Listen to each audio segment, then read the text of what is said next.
अस्सलाम वालेकुम स्टूडेंट्स। आज के इस वीडियो लेक्चर में हम डिस्कस करेंगे class 9th chemistry unit 3 periodic table and periodicities जो हैं वो आज हम देखेंगे। इससे पहले हमने पीरियोडिसिटी ऑफ प्रॉपर्टीज़ जो है उसके बारे में डिस्कस किया था और हमने कहा था कि जब एलिमेंट्स को ग्रुप्स और पीरियड वाइज हम क्या करते हैं, अरेंज करते हैं, तो इस दौरान क्या होता है, इनकी जो कुछ खसूसियात होती हैं वो रिपीट होती है ख़ास इंटरवल के बाद। तो इस रिपीटेशन ऑफ प्रॉपर्टीज़ को हम क्या नाम देते हैं, पीरियोडिसिटी ऑफ प्रॉपर्टीज़। तो यहाँ पे जैसे हमने देखा था कि कुछ जितने भी पीरियोडिक टेबल के एलिमेंट्स होते हैं उनकी फिजिकल प्रॉपर्टीज़ में एक ख़ास रिपीटेशन हमें देखने को मिलता है। वो किस तरह से रिपीट होते हैं, वो उनकी ये जो है रिपीटेशन, इसकी जो पीरियोडिसिटी है वो हम देखेंगे। सो आज की जो हमारी प्रॉपर्टी है वो है एटॉमिक साइज़। एटॉमिक साइज़ मतलब एटम का साइज़। और जो एटम का साइज़ होता है, जैसे हम कहते हैं ना कि इतना होगा एटम का साइज़ या फिर इतना होगा, यानी मुख्तलिफ, जैसे हम कहते हैं ना इतना साइज़ हो सकता है या फिर इतना हो सकता है, डिफरेंट हम कह सकते हैं। लेकिन नहीं, एटम जो है अगर वो अकेला है तो उसका साइज़ अलग होगा, लेकिन अगर वो किसी के साथ कंबाइन होगा तो उसका जो साइज़ होगा वो अलग होगा। ठीक है, तो कहते हैं atom the size of an atom in is not rigidly fix. वो क्या है, एक एटम का जो साइज़ है वो फिक्स नहीं है, वो मखसूस नहीं है, but it varies when combined with different atom. जब ये एटम दूसरे एटम के साथ कंबाइन होगा तो क्या होगा, उनका जो साइज़ होगा वो डिफरेंट हो सकता है। ठीक है, इन the same atom may have different sizes in different combination. अगर एक एटम है वो डिफरेंट वेज से कंबाइन हो रहा है किसी दूसरे एटम्स के साथ, तो उसके अंदर उसका जो साइज़ होगा वो डिफरेंट हो सकता है। जैसे फॉर एग्जांपल हम सोडियम की बात करते हैं। मेरे पास क्या है, एक सोडियम एटम। मैं यहाँ पे आपको एग्जांपल लेके देती हूँ। ये क्या है, न्यूक्लियस है। इसके आउटर मोस्ट शेल में देखिए, मैं आपको इस तरह का साइज़ उसका बना के देती हूँ। ठीक है, तो ये देखें, इसका इस तरह से इसके पास क्या होता है, आउटर मोस्ट शेल में एक इलेक्ट्रॉन होता है। अब ये क्या कर लेता है, किसी के साथ आयनिक बॉन्ड बना लेता है और ये अपने आखिरी शेल से एक इलेक्ट्रॉन लूज़ कर देता है, निकाल लेता है। तो अब इसका साइज़ क्या हो जाता है, देखिए प्लस है। ये देखें इस तरह से। तो यहाँ देखिए इसने क्या किया, इलेक्ट्रॉन लूज़ किया, तो उसके साइज़ के ऊपर फ़र्क पड़ा ना। तो ये यहाँ पे ये क्या होगा, क्या हो गया, यहाँ पे इसने इलेक्ट्रॉन को लूज़ किया, एक इलेक्ट्रॉन को लूज़ किया, इसके ऊपर पॉजिटिव चार्ज आ गया। यहाँ पे उसने क्या किया, एक रिएक्शन किया, तो ये मुख्तलिफ चीज़ों के साथ कंबाइन हुआ तो इसका साइज़ जो है वो कम हो गया। इस तरह अगर हम क्लोरीन की बात करें तो क्लोरीन के पास ना, मैं आउटर देखें इस तरह से, ये क्लोरीन का अगर हम बनाएं,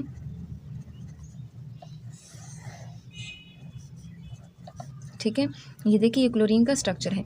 अब ये क्या करेगा, एक इलेक्ट्रॉन जो है वो गेन करेगा, तो जब इलेक्ट्रॉन गेन करेगा तो इनके अपने इलेक्ट्रॉन के बीच में एक तरह से रिपल्शन जो है वो स्टार्ट हो जाएगी, जिसका साइज़ जो है वो बढ़ जाएगा। तो साइज़ बढ़ने से इनके देखिए कम्बिनेशन इनकी हो गई ना, कि दूसरे से उसने इलेक्ट्रॉन लिया है, तो इस दौरान क्या होता है, इसका साइज़ बढ़ जाता है। ठीक है, तो ये कहते हैं कि जो एटम है वो उसकी अगर एक अकेला है तो उसका साइज़ अलग होगा, लेकिन जब वो किसी दूसरे एटम के साथ कंबाइन होगा या किसी दूसरे एटम के साथ किसी भी तरह का इंटरेक्शन करता है तो उसका साइज़ जो है वो चेंज हो सकता है। सो कहते हैं atomic size of an atom is expressed in, यानी एटम जो है उसका साइज़ हम मुख्तलिफ वेज से लिखते हैं। अगर एटम है तो उसको हम एटॉमिक रेडियस यानी एटॉमिक रेडियाई का नाम देंगे। रेडियाई जो है रेडियस की जमा है।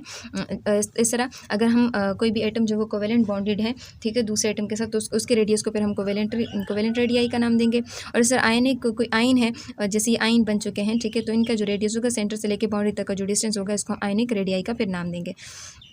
अब आगे आता है एटॉमिक रेडियस। एटॉमिक रेडियस जो है हमारा क्या, इससे हमारा क्या मतलब है, रेडियस जो है वो डिस्टेंस होता है जो कि हम मोस्टली जो है स्फेरिकल बॉडीज़ के लिए, जो स्फेरिकल जो गोल सर्कल्स होते हैं उसके लिए हम लिखते हैं। जैसे यहाँ से लेके सेंटर से लेके बाउंड्री तक का जो डिस्टेंस है इसको हम क्या नाम देते हैं, रेडियस का नाम देते हैं। ठीक है, तो अगर चूँकि एटम जो है वो स्फेरिकल होते हैं, ठीक है, तो वो जो है उसका सेंटर से लेके आखिरी शेल तक का जो डिस्टेंस होगा फिर क्या कहलाएगा, एटॉमिक रेडियस कहलाएगा। एटम जो है वो स्फेरिकल क्यों है, क्योंकि न्यूक्लियस के अंदर होते हैं प्रोटॉन्स और आउटर मोस्ट शेल में होते हैं इलेक्ट्रॉन्स।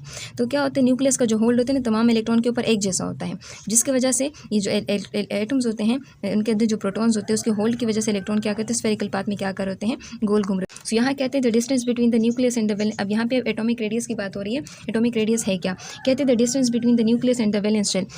न्यूक्लियस और वैलेंस शेल के दरमियान, न्यूक्लियस और आखिरी शेल के दरमियान जो डिस्टेंस है इसको हम क्या नाम देते हैं, एटॉमिक रेडियस का नाम देते हैं।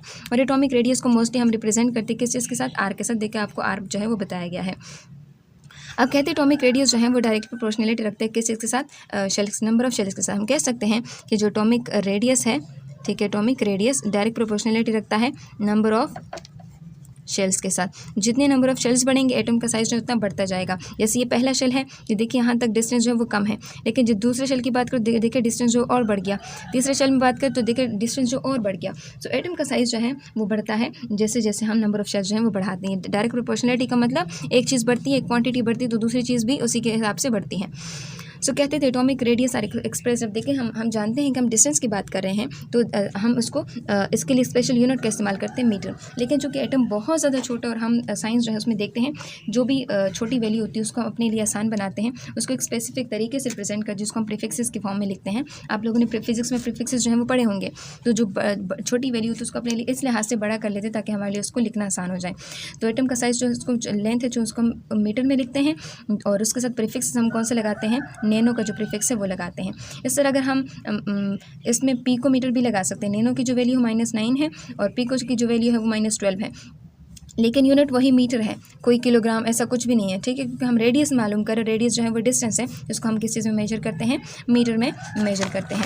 अब नेक्स्ट आप लोग के पास आता है trends of atomic radius. Atomic radius जो उसके ट्रेंड्स क्या है, अगर ग्रुप वाइज देखें, पीरियड वाइज देखें तो उसमें क्या चेंज आता है। कहते हैं atomic radius in the periodic table increases from top to bottom. अगर हम टॉप टू बॉटम जाते हैं, देखिए यहाँ से लेके यहाँ तक जाते हैं तो एटम का साइज़ जो है वो बढ़ता है। क्यों? क्योंकि उसमें नए शेल्स की एडिशन होती है हर पीरियड के साथ। जैसे हमने देखा था कोई एटम पहले पीरियड से उनका ताल्लुक होता है तो उसके पास एक शेल है, कोई एटम जो है वो दूसरे एलिमेंट दूसरे पीरियड से उनका ताल्लुक, उनके पास 2 शेल, इस तरह 3, इस तरह 4, ठीक है। तो जैसे हम नीचे जाते हैं जो शेल्स है, नंबर ऑफ शेल्स हैं वो बढ़ रहे हैं और हमने देखा था कि नंबर ऑफ शेल्स और एटॉमिक रेडियस के बीच में डायरेक्ट रिलेशन है।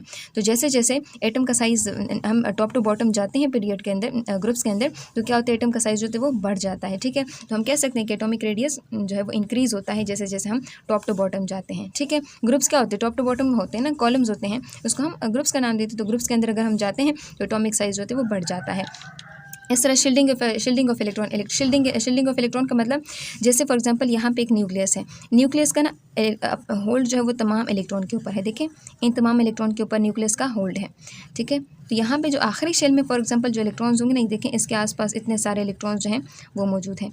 ये क्या करते हैं, ये इलेक्ट्रॉन जो है, एक इलेक्ट्रॉन यहाँ मौजूद है या 2 इलेक्ट्रॉन यहाँ मौजूद है, तो ये न्यूक्लियस का होल्ड जो है आखिरी इलेक्ट्रॉन तक नहीं जा पाता क्योंकि उसके इर्द गिर्द जो है बहुत सारे इलेक्ट्रॉन ये क्या कर लेते हैं, इस न्यूक्लियस के जो इफेक्ट को ये क्या कर लेते हैं, पकड़ लेते हैं, वहाँ तक नहीं जाने देते। यानी बाहर के इलेक्ट्रॉन को क्या कर लेते हैं, शील्ड कर लेते हैं, छुपा लेते हैं, किससे, न्यूक्लियर चार्ज से। तो इस शील्डिंग को हम क्या नाम देते हैं, शील्डिंग इफेक्ट, ठीक है। तो आगे हम वैसे इसको डिटेल में डिस्कस करेंगे।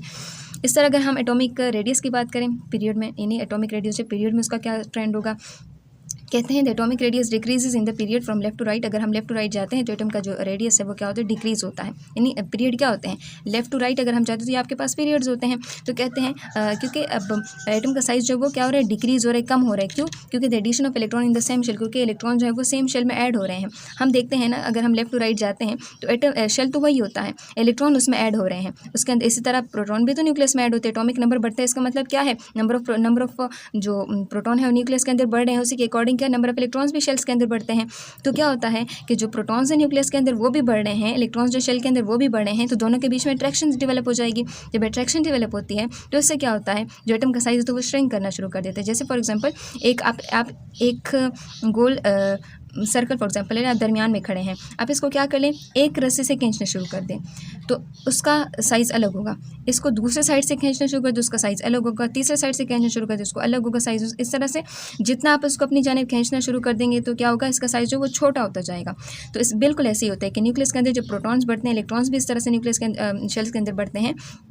तो प्रोटॉन और इलेक्ट्रॉन के बीच में क्या होता है, अट्रैक्शन बढ़ जाती है। इस अट्रैक्शन बढ़ने की वजह से एटम का साइज़ क्या हो जाता है, छोटा हो जाता है। सो कहते हैं the number of electron increases, number of proton also increases. कहते हैं जब शेल के अंदर नंबर ऑफ इलेक्ट्रॉन बढ़ते हैं तो नंबर ऑफ प्रोटॉन जो न्यूक्लियस के अंदर होते हैं वो भी बढ़ते हैं। अब प्रोटॉन और इलेक्ट्रॉन के बीच में ना अट्रैक्शन जो होती है वो बढ़ जाती है, जिसकी वजह से जो शेल्स होते हैं वो न्यूक्लियस के करीब हो जाते हैं और इसी तरह एटम का साइज़ जो होता है वो डिक्रीज़ हो जाता है। सो यहाँ पर आप लोगों को एक कॉन्सेप्ट दिया, देखिए यहाँ पे देखिए 0.37, 1.23, तो देखिए जितने भी आप नीचे जाते जाते हैं वैल्यूज़ हैं वो क्या हो रही है, बढ़ रही है। यानी एटम का साइज़ बढ़ रहा है क्योंकि नंबर ऑफ शेल्स उसमें ऐड हो रहे हैं। लेकिन अगर आप यहाँ से उधर जाएं, लेफ्ट से राइट पे जाएं, तो देखिए एटम का साइज़ जो है वो छोटा होता जा रहा है। देखिए 1.23 से लेकर 0 तक बात जा चुकी है। तो हमने क्या कहा, अगर हम अलोंग द ग्रुप जाते हैं तो एटम का साइज़ इंक्रीज़ होता है, अलोंग द पीरियड जाते हैं तो एटम का साइज़ होता है वो डिक्रीज़ होता है। इसी तरह कोवेलेंट रेडियाई की बात हो रही। कोवेलेंट रेडियाई का मतलब क्या है, जब दो एक जैसे एटम जो है एक दूसरे के साथ मिलते हैं और इलेक्ट्रॉन क्या कर लेते हैं, शेयर कर लेते हैं, तो उनके बीच में एक बॉन्ड जो होता है, एक अट्रैक्शन जो होती है वो डेवलप हो जाती है। इस अट्रैक्शन को हम क्या नाम देते हैं, कोवेलेंट बॉन्ड का नाम देते हैं। जैसे ये दो एटम्स हैं, ये क्या कर लेते हैं, एक दूसरे की कमी को पूरा करने के लिए एक दूसरे के साथ इलेक्ट्रॉन शेयर कर लेते हैं, ठीक है। तो इन दोनों के बीच में एक अट्रैक्शन डेवलप हो जाती है। इस अट्रैक्शन को हम क्या नाम देते हैं, कोवेलेंट बॉन्ड का नाम देते हैं।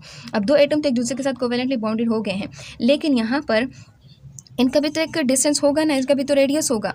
तो इस तरह कोवेलेंटली बाउंडेड एटम का जो रेडियस होता है उसको हम कोवेलेंट रेडियाई का नाम देते हैं। सो कोवेलेंट रेडियाई क्या है, इसको हम देखेंगे। कहते हैं 1/2 of the distance between the nuclei of a 2 similar atoms of a same molecule containing single covalent bond. हमने कोवेलेंट बॉन्ड देखा ना, यानी एक जैसे एटम जब कंबाइन हो रहे हैं, इलेक्ट्रॉन शेयर कर रहे हैं, ठीक है, एक एक इलेक्ट्रॉन शेयर कर रहे हैं, तो ये उसकी बात हो रही है। 1/2 ऑफ द डिस्टेंस, यानी एक एटम के न्यूक्लियस से लेके दूसरे एटम के न्यूक्लियस तक का जो जितना डिस्टेंस है ना, उसको आप क्या कर लें, हाफ कर लें। तो इस 1/2 यानी एक हाफ को, ठीक है, इस एक हाफ वाले डिस्टेंस को हम क्या नाम देते हैं, कोवेलेंट रेडियस का नाम देते हैं। यानी अब दोबारा देखें, जो दो एटम एक दूसरे के साथ कोवेलेंटली बाउंडेड होते हैं तो उनके न्यूक्लियस के बीच में एक अट्रैक्शन डेवलप हो जाती है जिसको हम कोवेलेंट बॉन्ड का नाम देते हैं। और इस अट्रैक्शन को ये एक एटम के न्यूक्लियस और दूसरे एटम के न्यूक्लियस के बीच में अट्रैक्शन है जिसकी वजह से ये दोनों एटम एक दूसरे के करीब मौजूद एक दूसरे के साथ जुड़े रहते हैं। तो क्या होता है, एक एटम के न्यूक्लियस से लेकर दूसरे एटम के न्यूक्लियस का तक का जो डिस्टेंस है उसको आप क्या कर लें, हाफ कर लें। तो उस हाफ डिस्टेंस को हम क्या नाम देते हैं, कोवेलेंट रेडियस का नाम देते हैं। जैसे हमने पहले भी डिस्कस किया था कि एक एटम है, ठीक है, एक सर्कल है, इसके सर्कल के एक बाउंड्री से लेके यहाँ तक का जो डिस्टेंस है ये क्या कहलाता है, डायमीटर कहलाता है।